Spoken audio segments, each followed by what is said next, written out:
14 अप्रैल से 15 मई तक का समय, ये ऐसा टाइम पीरियड है जब सूर्य देव उच्च के होते हैं और सूर्य देव के उच्च के होने से उनके कारक तत्वों में और अधिक बल आ जाता है। यानी कि जब सूर्य उच्च के होते हैं तो अपने रिजल्ट देने में पूर्ण रूप से सक्षम होते हैं।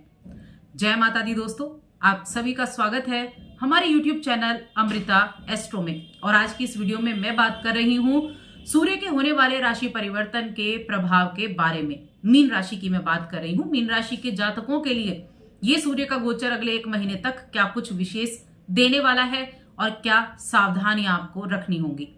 तो देखिए, जैसे हर ग्रहों का राशि परिवर्तन होता है, कुछ धीमी गति से चलते हैं, कुछ तेज गति से चलते हैं, वैसे ही सूर्य 30 दिन में एक राशि से दूसरी राशि में गोचर कर लेते हैं।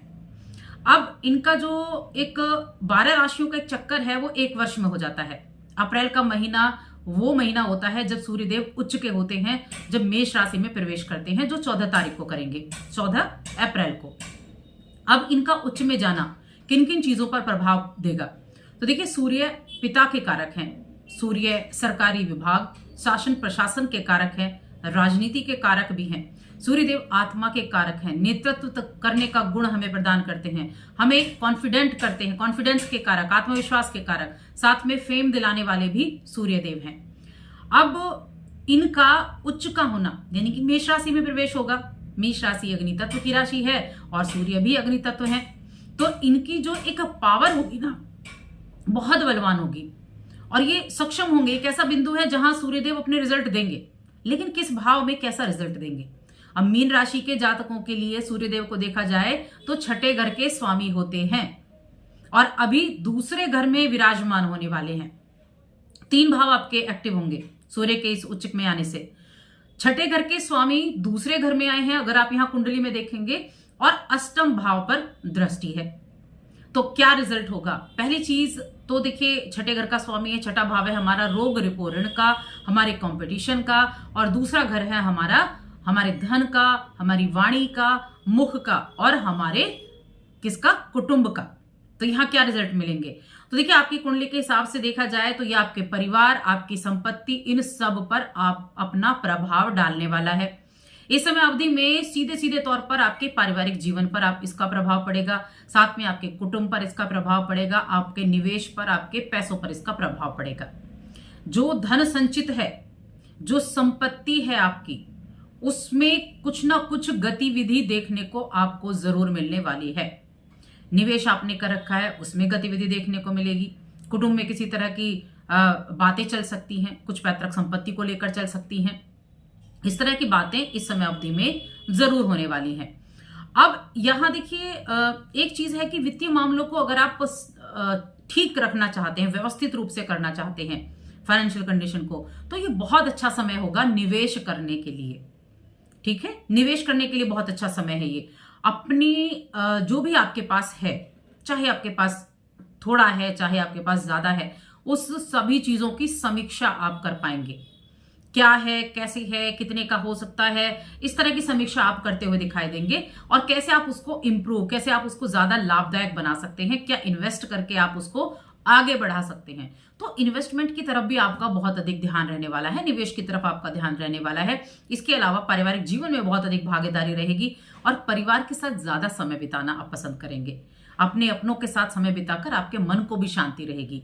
लेकिन यहाँ अष्टम पर भी दृष्टि जा रही है सूर्यदेव की, तो सावधानियां भी बहुत जरूरी हैं। देखिए, मीन राशि के जातकों के लिए शनि के 7.5 का द्वितीय चरण शुरू हुआ है, ठीक है। लेकिन उसके बावजूद मैं कहूंगी, महादशा, अंतरदशा, सूर्य की आपकी नेटल चार्ट, आपकी जन्म पत्रिका, उसमें उपस्थिति, ये भी डिपेंड करती है। लेकिन जब भी कोई गोचर होता है तो प्रभाव तो देता ही देता है। एक घर से दूसरे घर में प्रवेश करेगा तो उससे जुड़े हुए रिजल्ट तो वो देगा ही देगा। तो यहाँ एक तो दूसरा भाव में देखिए बैठना थोड़ा आंखों संबंधित परेशानियां दे सकता है, दूसरा भाव में बैठना, और थोड़ा सा अपनी फाइनेंशियल ग्रोथ पर आपका जो फोकस है वो रहेगा। लेकिन फिर भी ध्यान रखना है, कोई भी गलत डिसीजन नहीं लेना है। अब यह कुछ चीजें ऐसी होंगी कि अगर आप कहीं लोन वगैरह के लिए आपने अप्लाई किया हुआ था या अप्लाई करने वाले हैं, तो ये 1 महीना रहेगा जहां आपका लोन पास हो सकता है। क्योंकि छठा भाव ऋण का, मैंने बताया ना, ऋण का है, तो लोन वगैरह आप लेना चाहते हैं तो उसके लिए अच्छा रहेगा। लोन लेके अपने बिजनेस में लगाना चाहते हैं तो अच्छा रहेगा। छठा भाव सेवा का भाव भी है। सेवा, दान पुण्य करना, ये बड़ा उत्तम रहने वाला है इस समय अवधि में। सूर्य का द्वितीय भाव, देखिए सूर्य का द्वितीय भाव में जाना और उसके बाद इसकी दृष्टि सीधे अष्टम पर होना आपको थोड़ा सेवा भाव भी दिखाता है, क्योंकि छठे के स्वामी है ना। जितना मन में सेवा भाव रहेगा उतना ज्यादा अच्छा रिजल्ट प्राप्त कर सकते हैं मीन राशि के जातक। अभी तो वैसे भी 7.5 का प्रभाव भी बहुत अधिक चल रहा है, तो हो सकता है उतना आपको ना लगे कि उतना ज्यादा अच्छा रिजल्ट है, लेकिन फिर भी मैं कहूंगी आप इससे अच्छे रिजल्ट प्राप्त कर सकते हैं। अगर स्टूडेंट हैं, कंपटीशन की तैयारी कर रहे हैं, कंपटीशन में आप बैठ रहे हैं, तो ये समय रहेगा छठे के दूसरे में जाने का कि आपके कंपटीशन में चांसेस ज्यादा रह सकते हैं आगे बढ़ने के, अच्छे रिजल्ट प्राप्त करने के। सूर्य आरोग्यता का कारक भी है। सूर्य हमारे इम्यूनिटी को भी अच्छा रखता है। छठे का स्वामी है और दूसरे में गया है, तो थोड़ी आंखों संबंधी परेशानी तो हो सकती है। ओवरऑल ठीक ठाक रहने वाला है। थोड़ा सा बस ध्यान रखें, मैं कहीं सिर्फ ध्यान रखें, ध्यान रखेंगे तो चीजें ठीक रहेंगी। तो सावधानी भी मैंने आपको बता दी है कि थोड़ा सावधानी आपको रखनी है। किसी भी तरह का धन लेन देन करते समय सावधानी रखनी है। कुछ पैतृक संपत्ति को लेकर भी कुछ ना कुछ बातें जरूर होने वाली हैं। पहले से चल रही हैं तो अब वो ज्यादा उठ सकती हैं।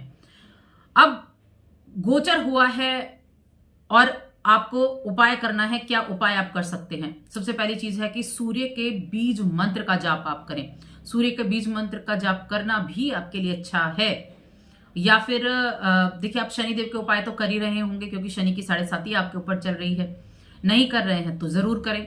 एक तो विष्णु सहस्त्रनाम का अगर आप करेंगे तो डेली पाठ करें, वो आपके लिए अच्छा है। दूसरा, शनिवार के दिन छायादान करना, और मैंने एक बताया था आपको दशरथ नीलकृत, इसका पाठ करना, यह आपके लिए बहुत उत्तम है। अगर इनको कर रहे हैं तो आपको सूर्य के मंत्र जप करने की आवश्यकता नहीं है। और अगर आप करना चाहते हैं तो रविवार के दिन गुड़ का दान करें, रविवार के दिन गेहूं का या आटे का दान करें, या फिर किसी भूखे को खाना आप जरूर खिलाएं। ये कार्य आप जरूर करें। तो बस आज की इस वीडियो में इतना ही। वीडियो कैसी लगी हमें कमेंट करके जरूर बताएं।